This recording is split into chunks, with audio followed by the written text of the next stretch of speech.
As Ed mentioned, my name is Bob Lincavicks. I've been a Microsoft employee for just about 19 years, and I'm incredibly excited to be here for the 9th annual WorkSmart event. This is actually my third time being involved, but my first time as the keynote presenter, so we have to make sure this goes well on a go-forward basis. The role I have within Microsoft is that of a partner technology strategist. What does that mean? Basically means I spend my time working with partners like Adnet, helping customers like yourselves understand really two things.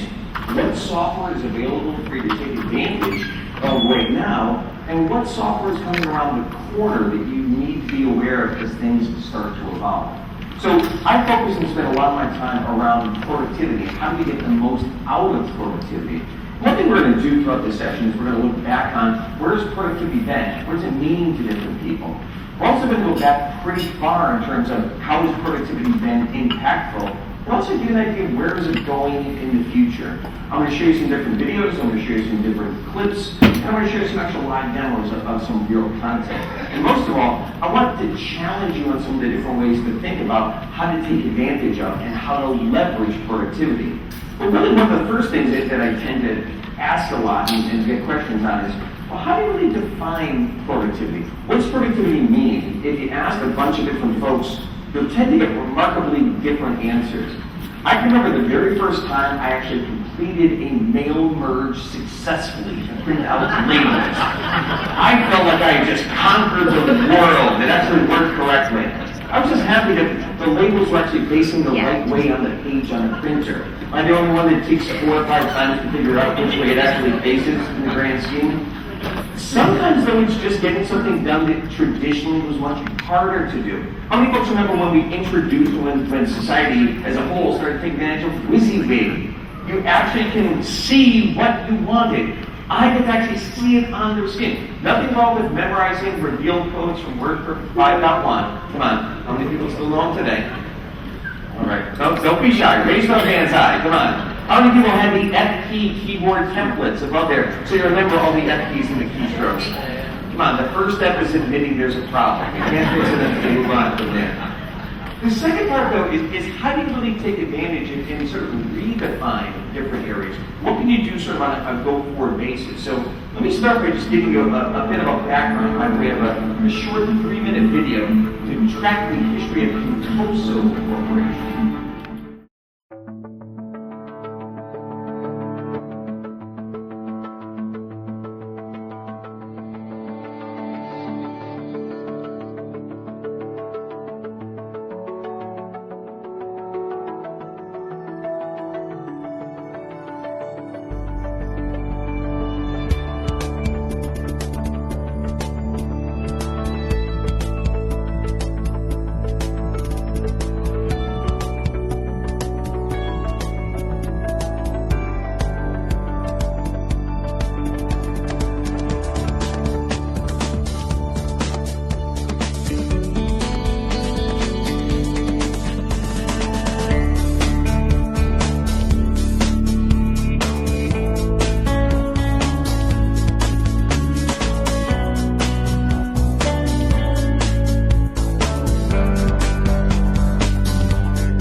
But the bottom line of what I'd like to point out about that is it's the ability to connect what technologies are possible with what problems are out there. The one thing that he did very well in that video is he looked around and said, there's a problem, I've got a better way to fix it.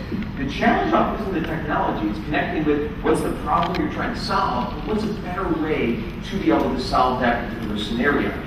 The interesting thing too is not just how you define productivity, but how over time you also refine that.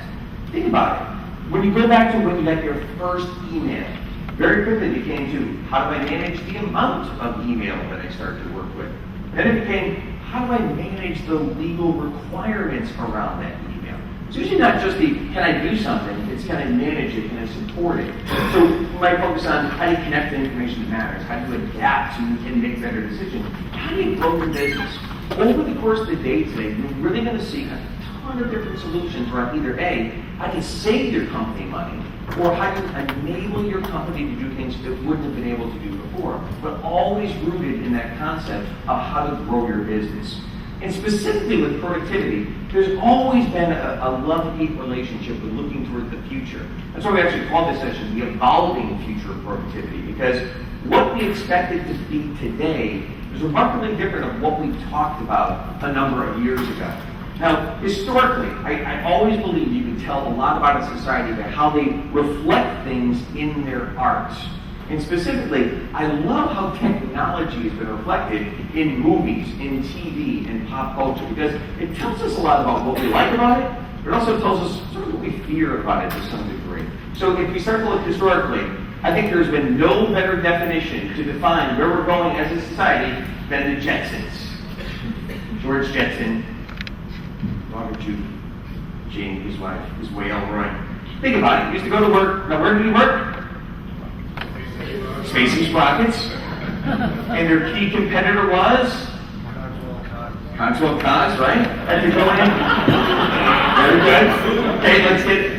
And what was the computer system he used to work with? Heard a little something?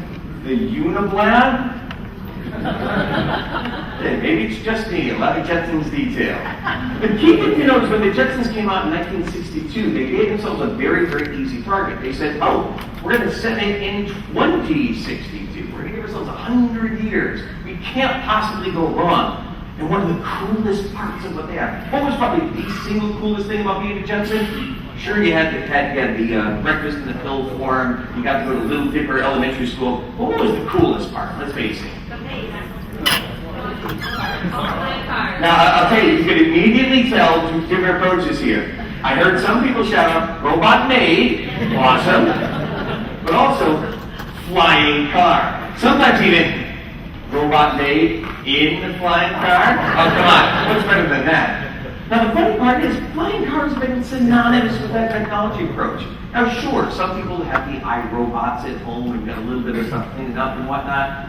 It's not quite as cool as the flying cars. The funny thing is, over time, we had this love-hate relationship with the flying car concept. In fact, I went through and I dug around through a number of different ads to talk about where we've seen things and where there have been cases where we've been incredibly right as a society predicting things, and where have we been really, really wrong. And I think every one of you can learn from when we got right, but we even learned much more when we actually see sort of where we got wrong by comparison. So let me show you a couple of examples of that. It is the year 2000, but where are the flying cars? I was promised flying cars. I don't see any flying cars. Why? Because billions of people all over the world can work together on the web 24 hours a day, 7 days a week. You don't need flying cars, but you will need a different kind of software. So why are there no flying cars? Because you don't need them. It seems to be a vendor approach of the thing. Why can't you have it? Well, I don't know, but you don't need it. But what you need is our stuff instead. So sort of an interesting approach. I also find that there are some that really went a long way away. Now this one goes way, way back to 1961. I edited a shorter version of the clip here, so you're not going to see the entire thing. But you know you're in for good stuff right from the get-go when you check out the creepy Twilight Zone music. That's when you know you're looking at something that's about to happen. Now, I'm going to stop this one a few times because I want to see if you can predict what the response is going to be for these amazing technologies that literally Bell Labs at the time was putting together.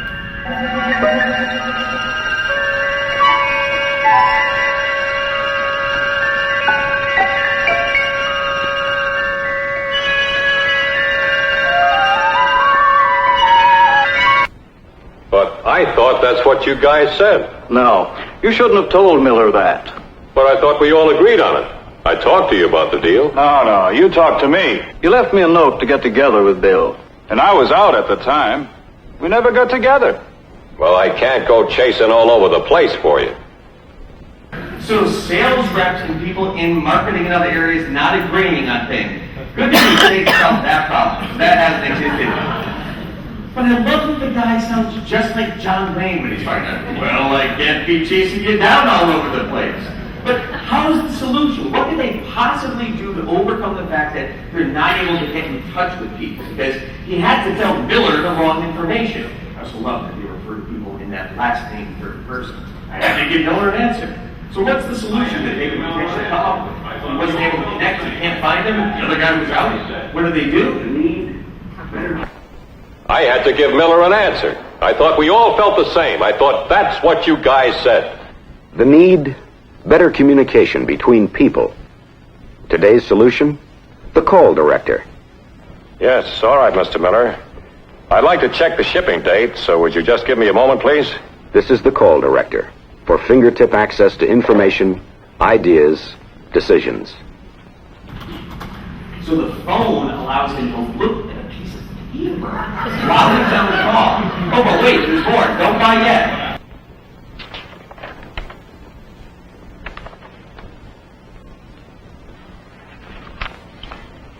Mr. Miller, I'm going to have to put you on hold for just a second and find out. Okay.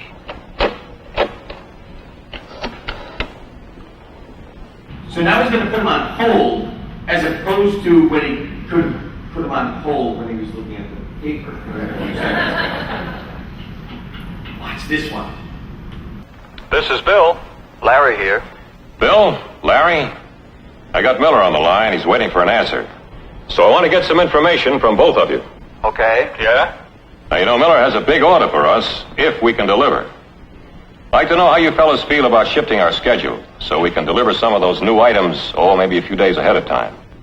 Out of the marriage of research and engineering at Bell Telephone Laboratories come solutions to changing problems and pressures, and answers to ever-growing needs. Because already there's a solution.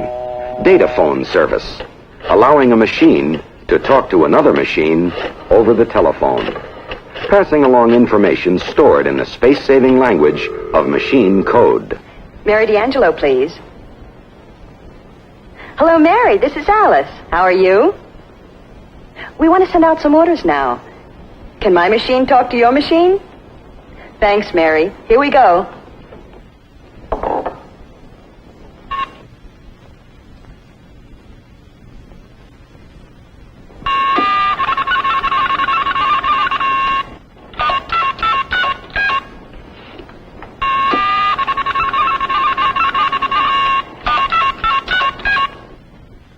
Simple, most good ideas are. And this new idea that brings speed and ease to your everyday telephoning.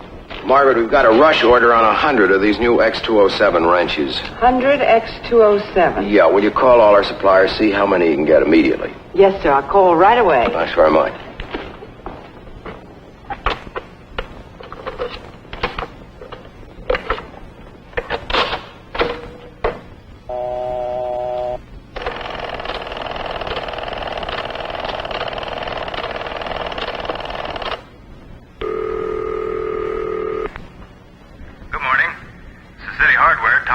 Good morning, Mr. Thompson. This is Miss Jones at Morgan's. We need 100 X207 wrenches right away. How soon can you send them over? Gee, I've only got 30 in stock. Can you send those over right away? Sure. By noon. Thanks, Mr. Thompson. Okay. Bye. Bye.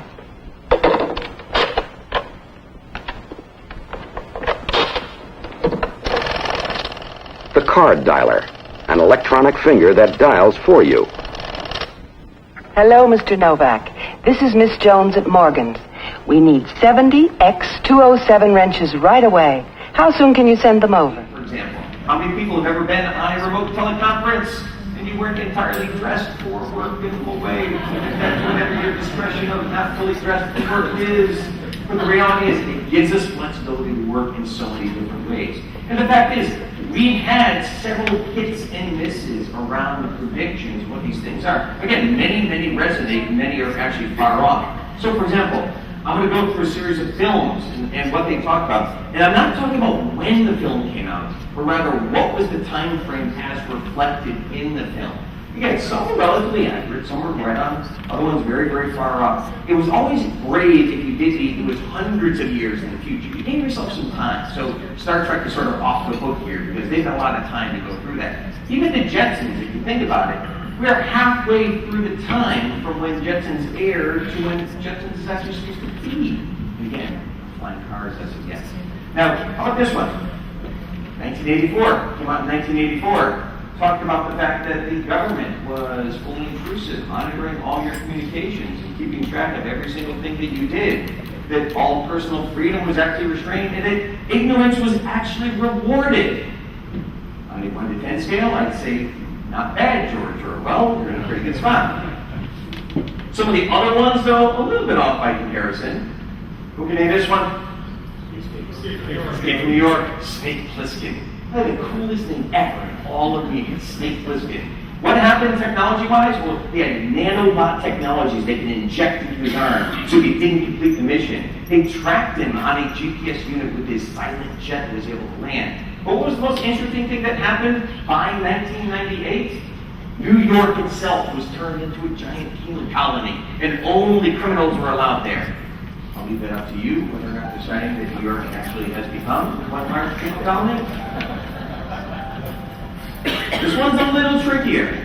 We can name this one. Wow, well done. Hackers came out in 1995. One of the main things that this movie is known for is the cinematic premiere of Angelina Jolie. But it also introduced a lot of mainstream pop culture around hacking, around the technology. And one thing it taught us is that to be a hacker, you need one primary skill. Who can tell me what the number one skill is that you need to have to be able to be a hacker? You need a computer. But more specifically, you have to be able to type like this. I have no idea what those people are actually typing when they do that. But they're really fast at it.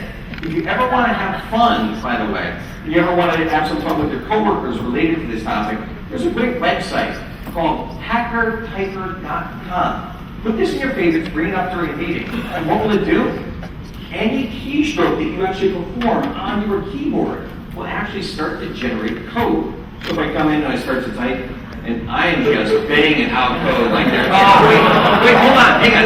I can get in. I can hack the security. I can do what I need to do at this point. You can just really impress people with what you're doing. They click, and they release a batch file. They release a file. They really don't do this. That's a lot of carpal tunnel going on. I don't even know what they're doing. Command line? I don't know what it is. But anyway, it's interesting to see. And the other thing that we also learned to be an effective hacker, what's the other thing that you needed to have? You had to have that wallet chain. That was incredibly important. And in fact, the better hacker you were, the longer that wallet chain was. But I'm telling you, you played Shaggy in the Scooby-Doo movie, so come on, things were looking good in there. How about this one? Again, a little more esoteric. 1999, right on the peak of the millennium, we called Strange Days. Ralph Fiennes was in it. The big one about this is they had a device where they could actually put on this squid and monitor other people's thoughts in other areas. So the other thing they noticed again, if you're going to be the evil computer hacker genius, what's really important? You gotta have the evil hair. That's important. And ideally, some sort of gold lame in the works. It really helps in an effective area. How about this one? This one's an easy and straightforward one. So 2001: A Space Odyssey. Not only do we have HAL 9000, the system, but also had Pan Am doing terrestrial to space-based flights. Now the ironic part is, there's actually commercial efforts now to get people up into space through those commercial areas. I just think it's interesting that the concept of Pan Am was actually still around in 2001 is an interesting one. And where did we see HAL pop up again, especially in the world of Pixar later on? Remember in WALL-E? The commander of the ship actually had that same eye that they actually used. A little less daunting, but a great example of when computers talk and they talk back to you. One of the ones that scares me So 2011. What happened on April 14th, 2011? Now, I have to tell you, this one took a little bit of extra work because there are not one, not two, not three, not four, but 5 separate consistent timelines in the Terminator saga. Sounds to me like the directors just didn't talk and each one invented their own area. But what happened on April 14th, 2011? Skynet came online, and it actually became self-aware at this point. So think about it. Skynet's already been running for a while now at this point. You got to be careful. The good news is you don't actually have the T-600s for another 4 years. But plan ahead. You want to be ready for that. 2013. We're not done with Mr. Pliskin. He comes back. This one was Escape from LA. Exactly. The difference here, number one, it was in LA, not in New York. And the other big difference, they had an electromagnetic pulse device they used at the end. It shut down all technology in the entire planet. That's what Pliskin was rocking in that one. And what was the goal with this one? Remember that Los Angeles, due to an earthquake, actually fell into its own area, became its own independent area. So what do? Make it a penal colony. Because as soon as there's available land, when in doubt, penal colony. It's always a good real estate investment from a long-term standpoint. Now, final one I'll show you. I shall show you 2 more, but the granddaddy of them all. The one that got so many things right in so many ways. Nothing against Back to the Future and Back to the Future 3. But Back to the Future 2 is the one they delivered on so many angles. Come on, hoverboards, the self-lacing sneakers, and flying cars. Oh yeah, it had the flying cars. Now, a couple things to note that it also got right, though, in the grand scheme. Number one, this is what fashion looks like. So starting next year, this is how you all have to dress going forward. Now, you notice, they almost look a little bit like the hackers from 1995. So if you go back and grab your big 90s clothing, it's going to come back in 2015 and you're all set for that. But the other interesting thing, and I really recommend, go back and watch the movie because it got a bunch of other things right in terms of data. Hello, in here, please. Hey, the Big M. How's it hanging, McFly? Hey, Needles. So, Needles? did you take a look at that little business proposal of mine? I don't know, Needles. What are you afraid of? If this thing works, it'll solve all your financial problems. And notice, Mark McFly's just hanging out with his 65 touchscreen that actually has integration with online media, and it's also pulling in social media feeds along the bottom. This was pretty impressive for the time, actually predicting what was going to happen. And if it doesn't work, Needles, I could get fired. It's illegal. I mean, what if the Jits is monitoring, huh? The Jits will never find out. Oh, Come on. Stick your card in the slot and I'll handle it. Now the whole double tie thing, that one's still up in the air. I don't know if the line is really going to work out much happening in the long term. Unless you want everyone in the division to think you're chicken.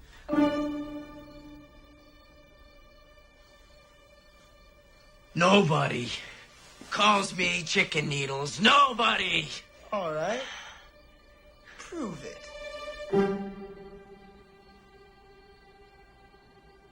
All right. All right, Needles. Ha. Here's my card. Scan it. I'm in. Thanks, McFly. I'll see you at the plant tomorrow. Thank you for using AT&T. McFly! Fujitsu-san! Konnichiwa! McFly! I was monitoring that scan you just interfaced. You are terminated! Terminated? No! No! It wasn't my fault, sir! It was Needles! Needles was behind the whole And you thing! cooperated! No, I didn't. It was a illegal. sting And operation. you I was knew. setting them up! Read my No! facts! Please, no, I cannot be fired! I'm fired! Ah! So again, a little tougher shot of a movie you might know. Blade Runner. It's in 2019. Again, what do we have going in 2019? Where are they? The flying cars. Okay. True, there's also lifelike robots that punch you down and kill you. So that's in the bad column. But flying cars, you got that going for you. But the bottom line is, it tells a lot about us as a culture and a society, where we focus and where we go. Now, I want to shift gears though, but keep it in a similar theme. One thing I get a lot is feedback about what people like about our products, but also things that they would recommend that they would change. And I'll tell you, people share a lot of information of what they like. People are very passionate about what they like. Especially from a social media perspective, it's remarkable how much people comment on what they saw that they liked. By the time we got to Word 6.0, people always ask me, what happened to Word 3, 4, and 5? It's not important right now. We got to Word 6.0. 6 has got to be better. It's almost 3 times better than Word 2.0. We now have 8 toolbars, and we start to introduce further and further and start to introduce some technologies. 1995, we're up to 9 toolbars. We start to introduce some of the auto features, the auto-correct, auto-spell check. Here, let me take care of that for you. In 1997, we're up to 18 toolbars, and we introduce what may be the single most despised piece of technology in the entire history of mankind. If I could find a time machine and go back and fix something, this is on the top 10 list of what could possibly be prepared. Now, I will tell you, a lot of people really dislike clipping. Now, how do I know that firsthand? Let me share something, and this is personal. I'm digging down deep for you on this one. I want to share a Polaroid. This is from the Office 97 launch, held at the Cromwell Radisson Inn. Yeah, that's immediately the outfit. All right. Now, I'm just going to let that marinate for a couple seconds. If you don't believe me, I actually have the full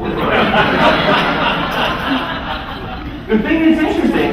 I spent about an hour and a half out on the road waving to people. The interesting thing is they all greeted back, but not always in the kindest of the most generous way. I actually had someone throw a beer can at me and yell, "I'm not trying to write a letter." My biggest piece of feedback for you, though, and this is absolute true story, if you ever want to share your feedback, and you actually decide you want to send a letter, I'm talking like a letter in the mail, and you actually go through the effort of cutting out the different letters a la ransom notes saying, "Die, Clippy, die." Just saying if. Remember that actually goes through the postal system, counts as a threat, which is a federal offense. Someone's going to knock on your door and say, "Excuse me, sir, were you the person that sent the threatening Clippy, die letter?" Just a tip between me and you, you send it via email, it's not a federal offense. Postal service, federal. So, go email, it's a better area. But again, back to our real world. So, in 2000, Clippy's still around, what's his frame? But what started to happen? Now there's up to 23 different toolbars. The concept of trying to find particular things gets harder and harder and harder. How many times have you gone into an application and you know it's there? I saw it yesterday. It was right over here. Ready to go. Usually somebody's not swapping things around on you. But sometimes it was buried 2 or 3 or 4 levels deep. How many folks remember it was under tools, options, other tools, other options, other tools. It makes perfect sense once you drill down 15 layers. And eventually what started to happen, then we started to introduce things like the adaptive menus, the ones that would showcase only the things that you wanted the most to try to take away things that were out of the way. The other big thing is we also had started nested tables and nested areas. By the time we got into the 2002 version, there were 30 different toolbars.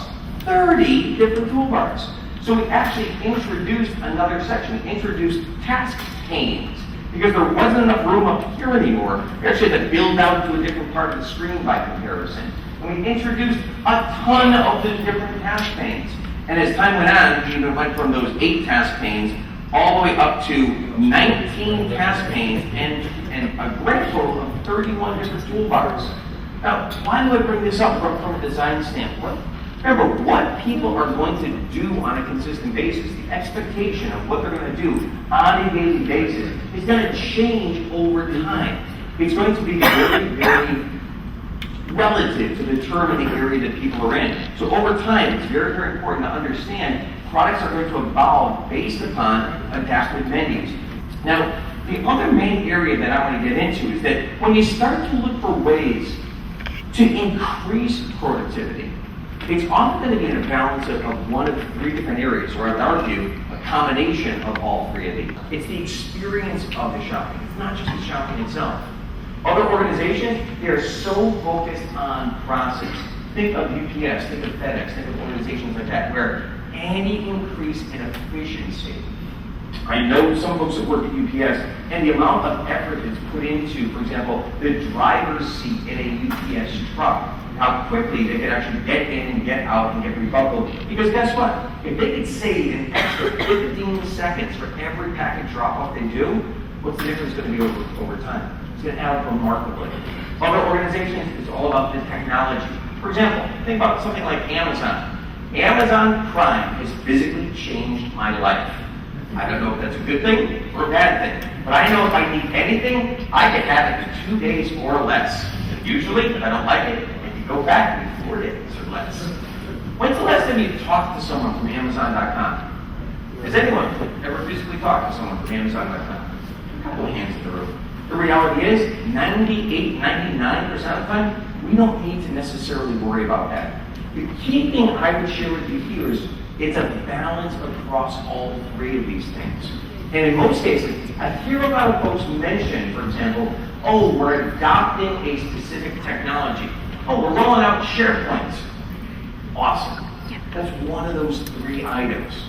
I will personally guarantee you, if you don't invest the time and effort making sure that your people are up to speed, and that you have a process around it, it's not going to be successful as it could be otherwise. The other thing I want to tell you too is that if you don't define the policy for the process, that process will be defined for you. If you remember one thing from my presentation this morning, other than flying cars, because got me out of that one. Remember the fact that if you do not define the strategy, one will be defined for you. I'm a big believer that success leaves clues, and organizations that have done that well. How many people also feel sometimes that maybe employees in their organization don't get enough training to understand how to do these things? They just roll it out, and now that we rolled it out, it's just all going to be great. That end user experience is incredibly, incredibly important. So, am I very excited about the opportunities that exist around big data? Absolutely. Am I excited about what's potential with social networking? Absolutely. Mobility? Absolutely. But without those top two portions on the top, I will tell you that the technology means nothing. And I'll tell you the one thing, and I'll speak for them, but the one thing that's different today for Ed and for Chris and for all the folks at AdNet, they spend significantly more time today focused on that larger portion. What are your employees looking to do? How do we enable you to do those things? What's the process that you need to go through to be effective? The reality is, if you don't have those top two, and you're not investing equally, if not more so, in those areas, I will guarantee you're not going to be as successful as your possibly can. Now, let me go into one more area. And by the way, we talk about the importance of having a strategy. Just because you want to do something, I will tell you, you want to sound better about any conversation, just mention. And I love that there's some words that just get introduced. And if you ever drill down on something, we'll say something, oh, and Hadoop. What the heck does that actually mean? I don't know, but I just like the way it sounds. Hadoop. It sounds really exciting. The reality is, just because you say, oh, we're going to leverage the cloud. Okay. What does that mean from a process standpoint? What does that mean from a people standpoint? What's it going to allow you to do differently that you wouldn't be able to do otherwise? The biggest thing I will share with you again, you need to define a policy or strategy in this set of processes. The biggest thing you need to do is not just rely on the technology itself. The bottom line is, again, it's partially people, partially technology, and it's partially process. The reality is that it's interesting in conferences like that. We used to have a East Region Vice President that mandated that everyone that joined the meeting actually activated their webcam for the meeting. We kind of wondered, how will that exactly work? And what he used to do, very Larry King-ish like, he would be talking about something, and then he would select one of those people and activate their webcam and say, so then, Boston, what do you think? And then the person would have to respond with an answer to that. Now, a couple times, what would happen? He picked that item, and the person's not there. Or the person's not there, and the one that I loved, and I've actually heard people try to pull this off, and how many of you have actually heard this, or better yet, have actually said this, have done the, I'm sorry, I didn't hear the question, I was on mute.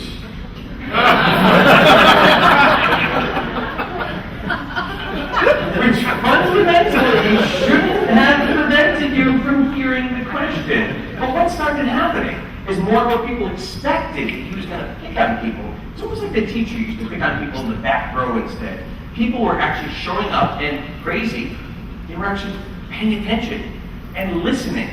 Initially out of fear that they didn't want to get caught, but what actually happened in those meetings? They actually were involved and they learned something in the process. So the bottom line is, people, process, technology, and an appropriate combination of all of those were appropriate. You may have forgotten to attach a file. Because you may. I talk about it, it's not there. But it catches the error when?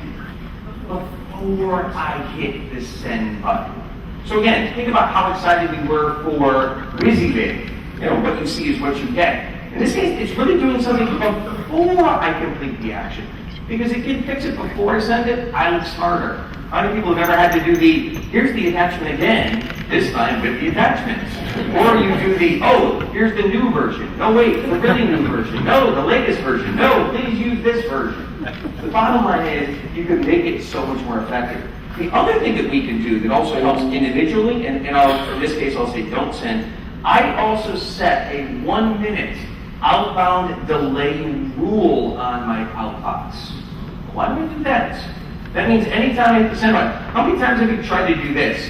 You actually hit that send button, you get exponentially smarter, and you realize, oh, darn, I need to get that email. And you race to the outbox to try to grab it before it starts to get pulled. How'd that work out for you?